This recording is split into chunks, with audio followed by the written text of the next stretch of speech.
오직 하나님만 사랑합시다. 네, 오직 하나님만 사랑하시길 바랍니다.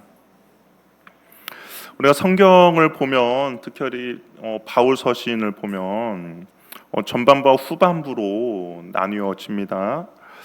전반부는 교리적인 설명이 되어 있어요. 그래서 하나님이 어떤 분이시고 예수님이 어떤 분이시고 성령님이 어떤 분이신지를 가르쳐 주시고, 그리고 그분들의 그 사역으로 인하여서 너희들의 신분이 어떻게 변화되었는지를 이제 가르쳐 줍니다. 그런데 여기서 끝나는 것이 아니에요. 그렇다면 이제 너희가 그 변화된 신분을 가지고 이제 어떻게 살아야 되는지에 대해서 후반부에 대해서 이야기합니다. 그래서 우리가 로마서를 보더라도 1장에서 11장까지는 교리적인 부분이에요. 그렇게 하나님과 예수님과 성령님에 관한 이야기를 합니다. 그러다가 그냥 12장 후반부를 보면 처음에 그러므로라고 시작해요. 그러니까 너희들이 이 모든 것들을 이제 다 알았으면 너희는 이제 이렇게 행동하고 순종하고 살아야 한다라고 가르칩니다. 에베소서도 마찬가지입니다. 1장에서 3장까지는 교리적인 부분이에요. 너희가 어떤 존재인지, 너희들의 신분이 무엇인지를 가르쳐 줍니다. 그러면서 이제 4장에 들어가면 4장의 그 첫 부분도 그러므로라고 시작을 해요. 너희가 이제 이런 존재가 되었다면 너희는 이제 이렇게 행동하고 순종하고 살아야 된다라고 말해 주는 것이죠. 근데 오늘 요한도 우리에게 그런 순서로 이야기를 합니다. 먼저 이렇게 살라라는 명령보다 요한이 너희가 어떤 존재인지를 우리들에게 가르쳐 줘요. 세상을 사랑하지 말라라는 그 명령을 주기에 앞서서 왜 우리가 세상을 사랑하면 안 되는 존재인지, 너희가 어떤 존재인지를 먼저 설명해 줍니다. 그러니까 우리의 영적인 정체성이 무엇인지를 먼저 가르쳐 주죠. 세상을 이기는 힘이 너희들의 어떤 굳건한 의지나 어떤 결심이나 의지력에서 나오는 것이 아니라 우리가 하나님 안에서 어떠한 은혜를 받았는지, 그리고 그 은혜를 통하여서 너희가 어떠한 존재가 되었는지를 알 때 우리가 온전히 순종하며 나아갈 수가 있기 때문인 것이죠. 은혜의 확신이 있어야만이 우리가 거룩한 삶을 살아갈 수 있기 때문입니다. 그래서 요한은 먼저 교회 안에 있는 세 부류의 성도들을 향해서 이야기를 해요. 먼저는 자녀들인데요. 또한 뒤에서는 이걸 아이들이라고도 표현합니다. 우리 12절 말씀 한번 같이 읽어보도록 하겠습니다. 시작.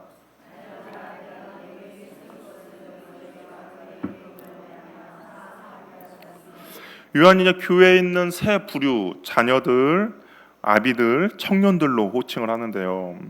각 호칭이 이제 무엇을 의미하는가에 대해서는 이런저런 의견이 있어요. 근데 이제 먼저 자녀들, 아이들은 신앙이 이제 좀 어린 사람들, 그러니까 갓 복음을 듣고 교회 안에서 신앙생활을 하는 사람들, 전적으로 하나님을 의지하고 있는 상태에 있는 성도들을 가리킨다고 할 수가 있고, 아비들은 그냥 신앙의 성숙이 큰 사람들입니다. 어느 영적 지식이나 신앙생활에 있어서 성숙한 그런 그리스도인들을 말하고, 그리고 청년들은 영적으로 연해서 강한 사람들, 악한 것들을 능히 이길 수 있는 그런 삶을 살아가는 성도들을 지칭한다라는 견해가 다수입니다. 우리도 이제 그런 관점으로 한번 살펴보도록 할게요.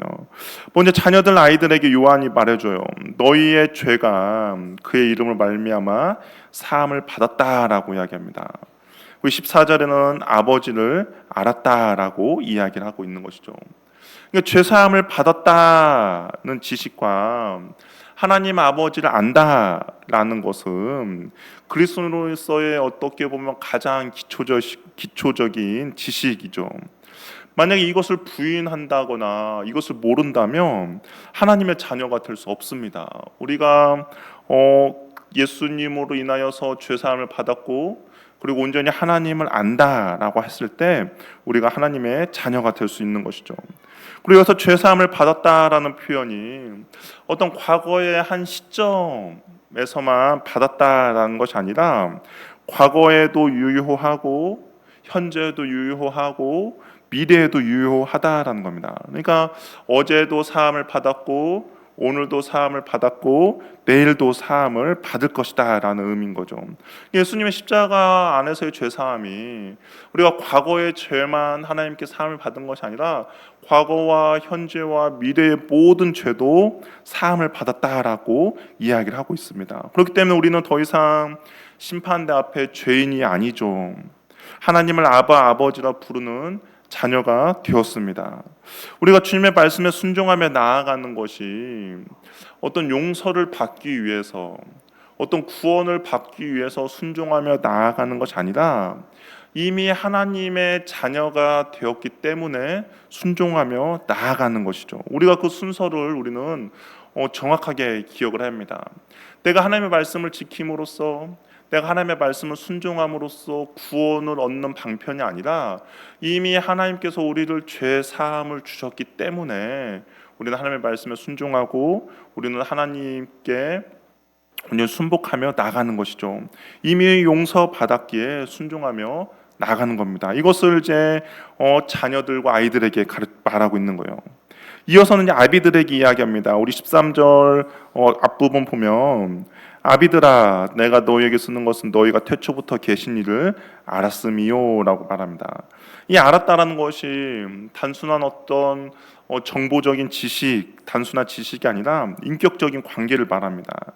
아비들은 아까 신앙의 성숙함 있는 사람들이라고 하지 않았습니까? 하나님 앞에서 하나님과의 계속적인 끊임없는 교제를 하는 거예요. 단순한 아는 사이가 아닙니다. 오랜 시간 동안 경험해서 아는 거예요. 그의 선하심을 맛보아 안 사람들입니다. 그렇기 때문에 폭풍우가 몰아쳐도 요동하지 않죠. 영적인 깊이가 있기 때문에 흔들리지 않는 믿음을 가지고 있습니다. 수많은 세월 동안 눈물과 고난과 응답을 경험한 믿음의 선배들이라고 할 수가 있는 거죠. 그래서 이들 아비들에게 너희들은 그런 존재다는 것을 말해줍니다. 세 번째는 청년들이에요. 13절 후반절 보니까 청년들아 내가 너희에게 쓰는 것은 너희가 악한 자를 이기었다라고 이야기합니다. 청년들은 영적 전쟁의 최전방에서 사단의 치열한 유혹을 받는 세대입니다. 근데 요한은 너희가 앞으로 이길 것이다 라고 이야기하지 않습니다. 뭐라고 이야기해요? 이미 너희가 이겼다라고 선언을 하는 것이죠. 그럼 언제 우리가 이 악한 권세로부터 우리가 이겼는가? 요한이 완료형으로 사용하고 있는데 과거에 어떠한 한 사건이 있었다는 거예요. 너희가 과거에 어떤 사건으로 인하여서 악한 자를 이겼다라고 이야기하죠. 과거의 그 승리의 사건이 지금 현재도 너희들에게 유효하다라고 이야기합니다. 그렇다면 과거의 사건이 무엇인가? 우리가 다 아는 것처럼 예수 그리스도의 십자가의 사건이죠. 바울도 이와 동일하게 이야기합니다. 골로새서 2장 15절 말씀 우리 같이 읽어볼까요? 골로새서 2장 15절 말씀입니다. 한번 읽어보도록 하겠습니다. 시작.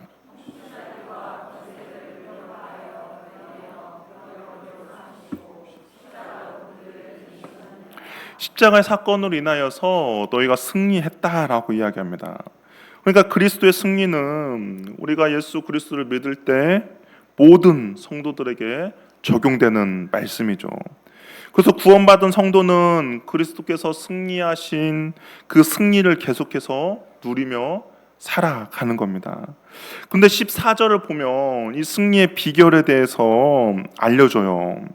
너희가 강하고 하나님의 말씀이 너희 안에 거하시며 라고 이야기합니다. 그러니까 그 청년, 우리가 악한 권세로부터 승리할 수 있는 것이 어떤 청년의 그룹의 강한 근육이나 열정이 아니죠. 말씀이 그 안에 거하기 때문입니다. 우리의 신앙의 힘도 마찬가지죠. 살아있고 좌우의 날선 검과 같은 그런 진리의 말씀이 우리의 생각과 우리 마음의 중심에 있을 때 우리는 사단의 어떤 유혹과 거짓말도 깨부술 수 있는 영적 승리자가 된다라는 겁니다. 그래서 요한이 이 편지를 받고 있는 사람들에게 너희들의 신분이 어떠한 존재인지 가르쳐줘요.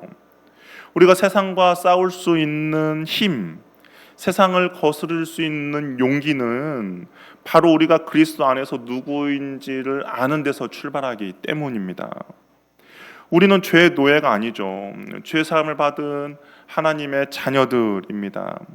영원하신 하나님을 아는 천국의 상속자들이에요.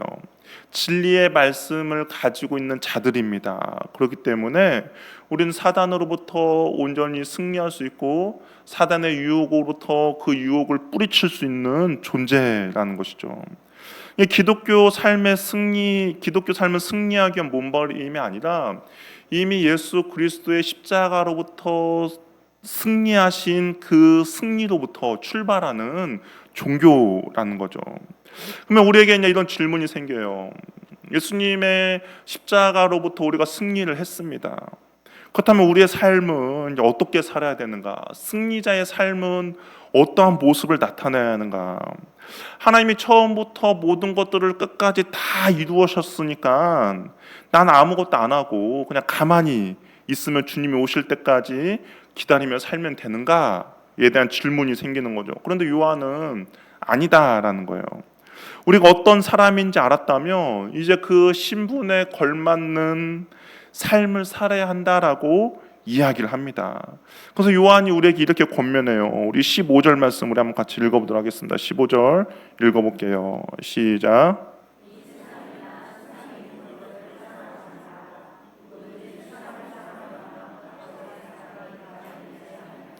또 이제 하나님의 너희가 자녀가 됐고 너희가 신분이 어떤 신분인지 안다면 이 세상이나 세상에 있는 것들을 사랑해서는 안 된다라고 이야기를 합니다. 여기서 말하는 세상은 하나님이 만드신 아름다운 자연 세상이 아니에요. 우리가 사랑하고 섬겨야 할 이웃들이 아닙니다. 요한이 말하는 세상은 하나님 없이 살아가는 세상이에요. 하나님을 인정하지 않고 자신들의 욕심과 욕망과 정욕대로 살아가는 세상입니다. 그러한 세상을 사랑하지 말라라는 거죠. 왜 사랑해서는 안 되는 겁니까? 여기 보니까 아버지의 사랑이 그 안에 있지 않다는 거죠. 그 사랑은 이 세상은 그 세상을 사랑하는 사랑은 아버지께로부터 온 세상이 아니다라는 겁니다. 그러니까 세상을 사랑하는 것과 아버지를 사랑하는 것을 겸할 수 없다는 거죠. 너희는 이미 하나님을 사랑하는 존재, 하나님의 사랑을 입은 존재인데 너희가 그 하나님을 배신하고 세상을 사랑할 수 없다라는 겁니다. 우리 마음에 세상을 향한 탐욕이 가득 차 있으면 그곳에는 하나님을 향한 사랑이 거할 자리가 없다라는 것이죠. 그렇다면 그토록 매력적이고 유혹을 하며 하나님부터 멀어지게 만드는 세상의 실체는 뭘까? 이 하나님부터 멀어지게 만드는 세상이 무엇이길래 요한은 그것을 사랑하지 말라고 했을까? 요한이 세 가지로 이야기합니다. 우리 16절 말씀 우리 한번 같이 읽어보도록 하겠습니다. 16절 읽어볼게요. 시작.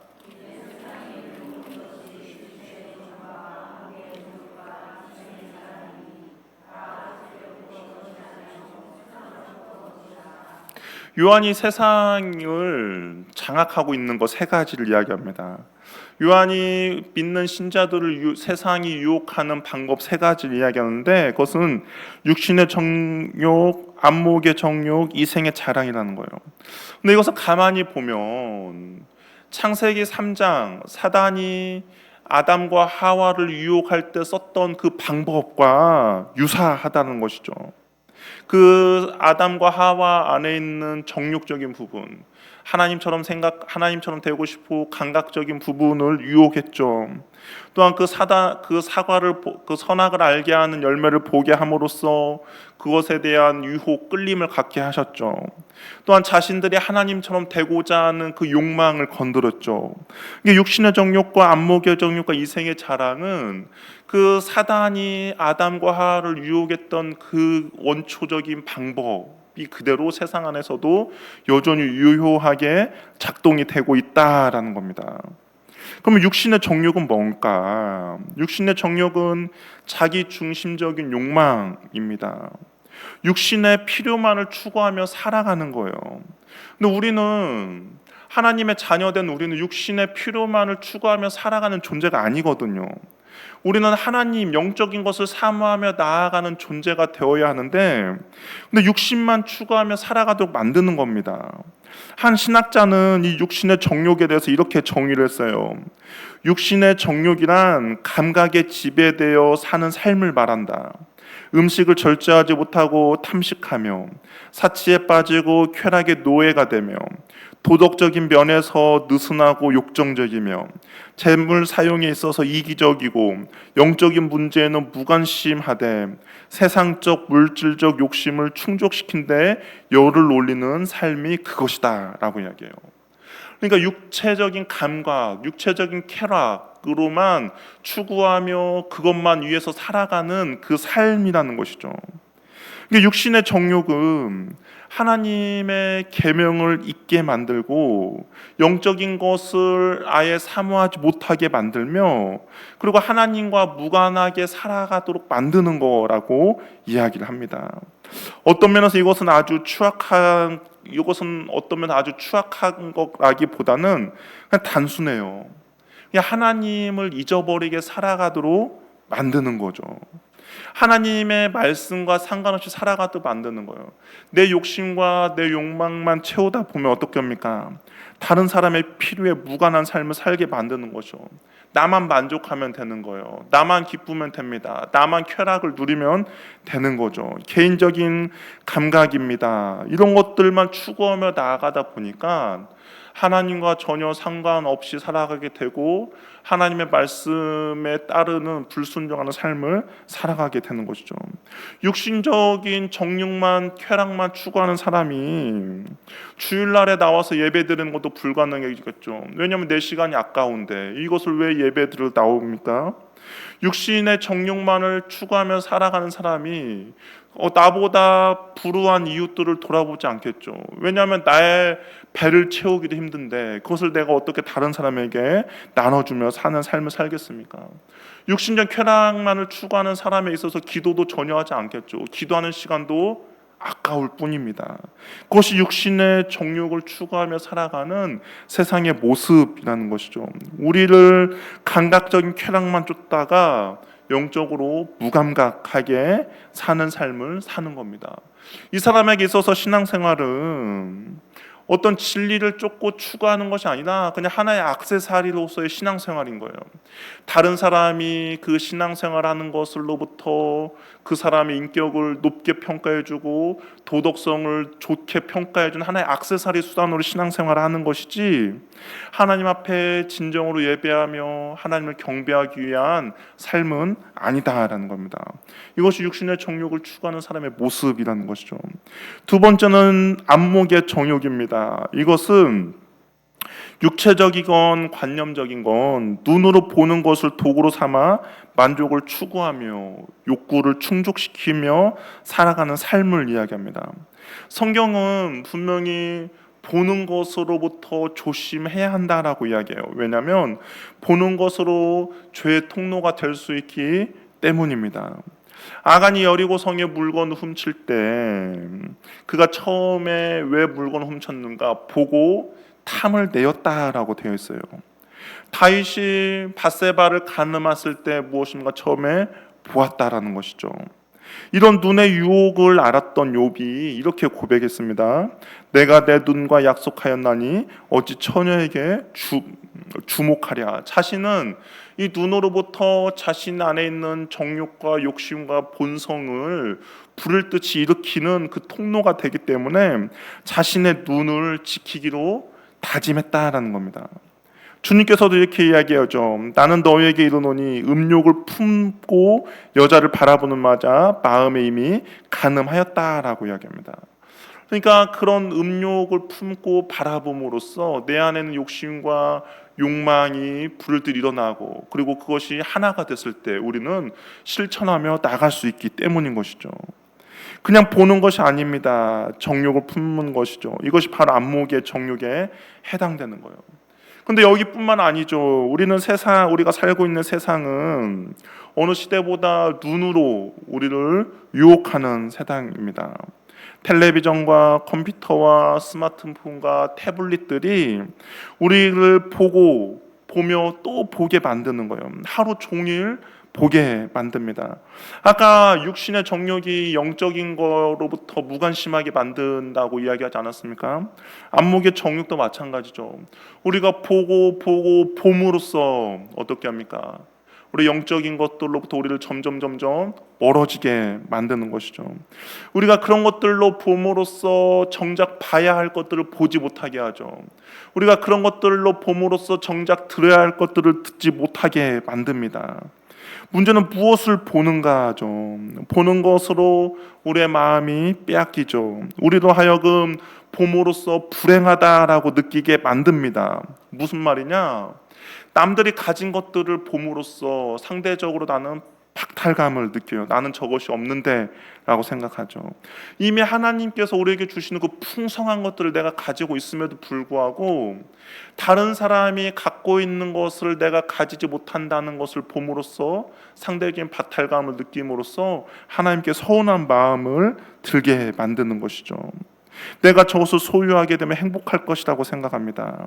내가 저것을 가지고 있으면 나도 저런 사람들처럼 될 수 있다라고 생각하는 것이죠. 세상의 마귀가 우리에게 유혹하는 방법인 거죠. 그러면 내 마음이 거기에 뺏기게 되면 어떻게 되겠습니까? 내가 추구하는 목적과 방향이 달라지겠죠. 나도 저것을 사고 싶고 나도 저것을 소유하고 싶은 나의 욕심과 욕망이 생기는 겁니다. 그러면 우리의 방향이 하나님을 향해서 주님이 기뻐하는 것이 무엇인가를 바라보며 나아가야 하는데 내가 봄으로써 내 마음이 그것을 뺏김으로써 어떻게 됩니까? 나도 저것을 소유하고 나도 저것을 추구하는 그런 삶으로 나아가게 되는 것이죠. 우리의 눈을 자극하여서 끊임없이 이것을 가져야만이 너가 행복하다라고 이야기합니다. 이것을 소유해야만이 너는 사람들에게 인정받는 삶을 산다라고 거짓된 메시지를 계속적으로 우리들에게 세뇌시키는 것이죠. 그러나 분명한 것은 무엇인지 아십니까? 우리가 그것을 소유해도 여전히 우리는 불행해질 수 있다라는 것입니다. 그것을 소유하고 소유하지 않는 것의 문제가 아니라 우리 안에는 하나님만이 우리들에게 채워줄 수 있는 평안과 만족함이 있는 거예요. 하나님만이 우리들 마음 가운데 있을 때 그 평안함과 만족함을 느끼는데 하나님보다 작은 것들로 우리의 마음을 채운다고 해서 우리가 만족함을 느낄 수 없다라는 것이죠. 이 세상의 어느 것보다 가장 크신 분이 하나님이지 않습니까? 이 세상을 하나님께서 만드셨어요. 그런데 그 세상을 만드신 분, 세상 어느 것보다 크신 분이 우리 인간을 만들었을 때 우리 인간의 그 하나님만이 만족을 줄 수 있는 그 만족감을 만드셨는데 세상이 하나님이 아닌 어떤 피조물로 채우더라도 우리는 만족해 줄 수 없죠. 왜냐하면 세상의 어떤 것보다 하나님보다 큰 것은 없기 때문입니다. 하나님만이 우리 안에 계셔야만이 우리가 온전히 만족함과 평안함을 느낄 수 있는 것이죠. 근데 사단은 끊임없이 거짓으로 우리에게 유혹합니다. 너는 그것을 소유해야만이, 너는 그것을 가져야만이, 그것을 바라보고 나아가야만이 너가 행복하고 너가 만족함을 느낄 수 있다라고 끊임없이 거짓으로 우리를 유혹하고 만드는 것이죠. 우리는 하나님만이 우리를 만족시켜 줄 수 있다라는 겁니다. 세 번째는 이생의 자랑이에요. 앞에 두 가지가 정욕과 관련된 것이라면 이번은 태도의 문제입니다. 여기에 그 이생이라는 말은 영원한 생명과 대조되는 것이죠. 그냥 이 세상에서만의 삶이라는 겁니다. 그러니까 이생의 자랑은 이 세상에서만 유효한 거예요. 그것을 가지고 하나님 나라라든지 아니면 다른 곳에서는 유효하지 못한 것을 이야기합니다.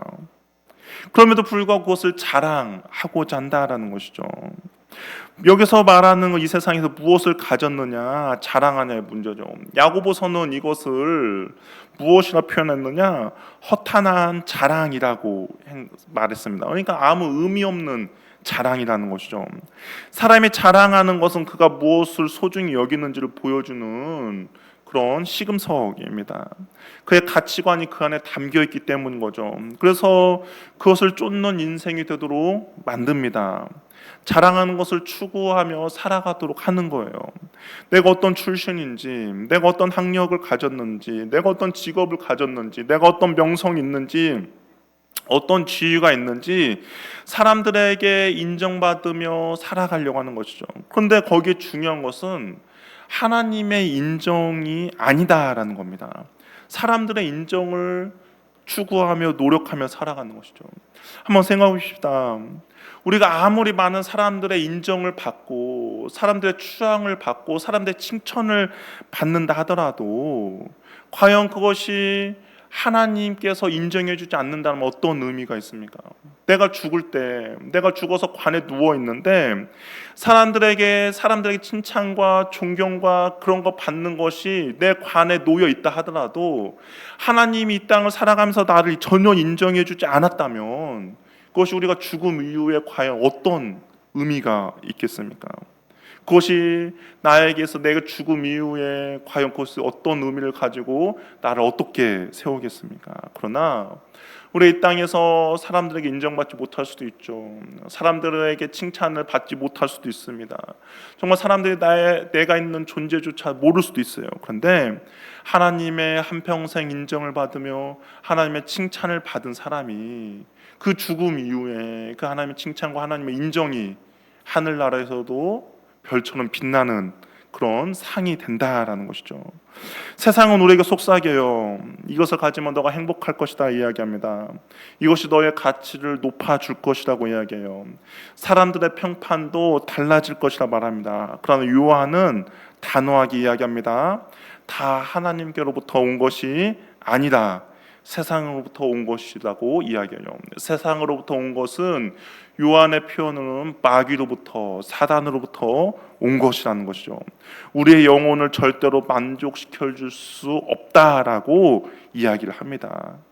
그러면 우리는 치명적이고 매력적인 세상이 우리를 끝까지 계속 유혹을 합니다. 한평생 사는 동안 이것이 우리를 유혹을 할 거예요. 그러면 우리는 과연 이것을 어떻게 벗어날 수 있겠는가? 우리의 의지력으로 세상을 끊어낼 수 없죠. 내가 세상을 사랑하지 않을 거야 라고 하면서 돈도 명예도 쾌락도 다 싫어할 거야 라고 하면서 이빨을 꽉 깨문다고 해서 우리의 마음의 욕망이 사라지지 않습니다. 우리 가만히 생각해보세요. 요한이 왜 처음에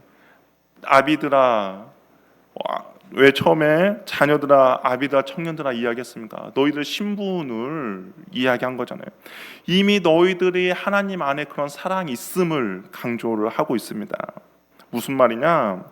아이가 재밌는 장난감을 가지고 놀고 있을 때 가지고 놀지 말라라고 장난감을 빼앗으면 아이들 마음에 서운한 마음이 들겠죠. 그리고 좀 시간이 지나면 그 장난감을 또 가지고 놉니다.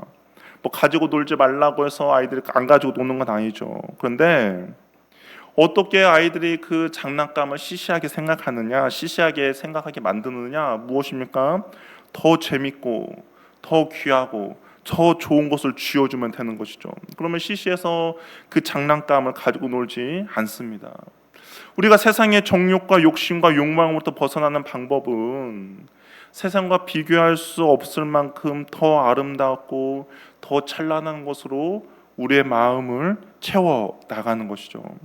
우리가 세상을 덜 사랑하게 되는 방법은 오직 하나밖에 없습니다. 무엇이냐? 하나님 아버지를 더 많이 사랑하는 거예요. 나를 위해서 자신의 생명을 아낌없이 내어주신 그 끝없는 사랑의 넓이와 길이와 높이와 길이를 우리가 깨달을 때 비로소 세상의 화려함이 시시해 보이기 시작합니다. 안목의 정욕과 그 이생의 자랑들이 시시하게 느껴지는 것이죠. 죄물이 최고라고 생각했던 삭개오가 자신을 인격적으로 찾아오신 예수님의 사랑을 맛본 순간에 자신이 그 평생을 움켜쥐며 살았던 그 재산을 무엇이라고 고백합니까? 내가 가난한 자들에게 내어주겠습니다 라고 고백해요. 그 전까지 삭개오는 재물이 인생의 최고라고 생각했어요. 그것을 모험으로써 사람들에게 손가락질을 당하고 욕을 얻어먹음에도 불구하고 재물이 최고라고 생각해서 그것을 모으며 살아갔습니다. 그런데 하나님의 사랑을 맛본 순간, 예수님의 사랑을 맛본 순간 어떻게 합니까? 누가 시킨 것도 아니죠. 그럼에도 불구하고 자신이 내 재물을 가난한 자들에게 내어 주겠습니다라고 고백했죠. 세상의 가치를 버리라고 강요하지 않았습니다. 더 위대하고 영광스러운 하나님의 사랑이 그의 마음 가운데 밀려오자 이전까지 사랑했던 세상의 정욕이 자연스럽게 밖으로 쫓겨난 것이죠. 결국 우리의 삶의 우선순위인 거죠. 구원받은 하나님의 백성이 추구하고 바라보고 나아갈 방향이 무엇인가? 세상에 마음이 향하고 고정되어 있는 시선을 하나님께로 향하고 하나님께 고정하는 겁니다.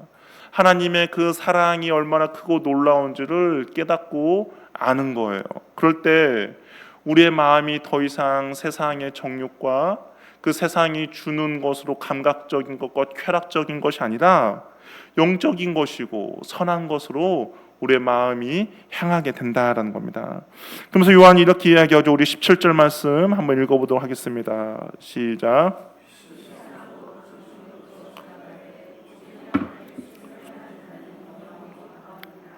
세상도 정욕도 지나간다라는 거예요. 여기서 지나가다라는 표현이 요한이 이 지나가다라는 단어가 어느 때 사용되는 단어였냐면 마치 연극 무대의 배경 무대를 이야기할 때 사용했던 단어입니다. 그러니까 마치 무대가 서서히 거쳐가는 모습으로 이야기한 거죠. 이 말은 미래의 어느 날 갑자기 망하는 것이 아니라 이 순간에도 서서히 장막이 거치듯 끊임없이 소멸하고 사라져가고 있다라는 것입니다. 우리가 그토록 붙잡으려고 애쓰는 것들, 더 많은 소유, 더 많은 인정, 더 많은 쾌락이 그냥 지나가는 한낱 무대 배경에 불과하다라는 거죠. 한번 생각해 보시 바랍니다. 우리가 거대한 연극 무대에 서 있어요. 여러분들이 연극 배우였다라고 생각합시다. 연극 안에는 왕도 있겠죠. 그리고 거지도 있고 여러 가지 배역을 맡은 사람들이 있습니다. 무대 위에서는 왕의 왕관이 가장 빛나 보이고 그리고 그 무대 역할에서 부자의 역할을 하는 황금이 가장 가치 있어 보일 수도 있습니다. 근데 연극이 이제 끝나가요. 막이 내리면 어떻습니까? 무대 세트장이 철거가 되고 화려했던 왕관은 어떻게 됩니까? 소품 상자에 던져지겠죠. 근데 무대 위에서 정말 중요한 것은 누가 왕관을 썼느냐가 아니라 그 배우가 무엇이에요? 배우가 감독대로 잘 따라했느냐가 중요한 것이죠. 우리가 영화를 봐도 마찬가지 않습니까? 영화를 봐도 거기서 어떤 주인공이 아니고 악역을 맡은 사람이 아무리 많은 돈을 갖고 있다 하더라도 그거 지나면 다 끝나버리지만 그러나 그가 그 역할에 비록 조연임에도 불구하고 역할에 충성하고 했다면 사람들이 어떻게 합니까? 그 역할을 충성되게 된 사람을 기억에 남는 것이죠. 이 세상은 잠시 빌려쓴 연극 무대와 같습니다. 우리가 그렇게 목숨 걸고 집착했던 것들이 결국에는 그냥 사라져 가죠. 우리를 교만하게 만들고 자랑스럽게 만들었던 재물, 권력, 미모, 명예, 학력 모든 것들이 영혼의 시간 앞에서 흔적도 없이 사라질 안개와 같다라고 이야기합니다. 썩어질 것에 우리의 영혼과 시간과 에너지를 사용하지 마시기 바랍니다. 사도 바울은 이렇게 고백했어요. 고린도후서 4장 18절 말씀 한번 읽어보도록 하겠습니다. 고린도후서 4장 18절 말씀입니다. 시작.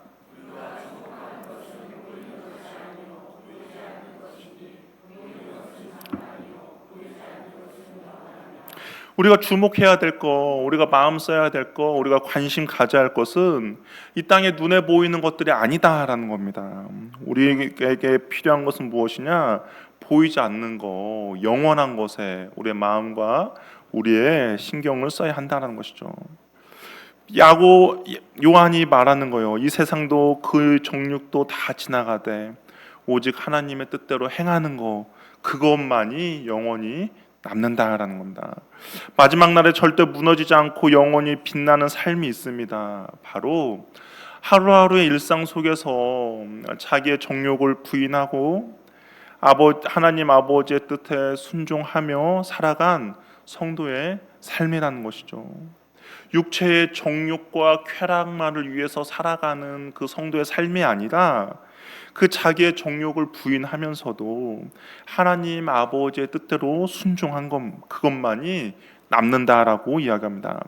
남들의 안목의 정욕을 쫓아 화려함을 탐할 때 묵묵히 점결함과 그 자족함을 선택한 그 순종이 영원히 남는다라는 거예요.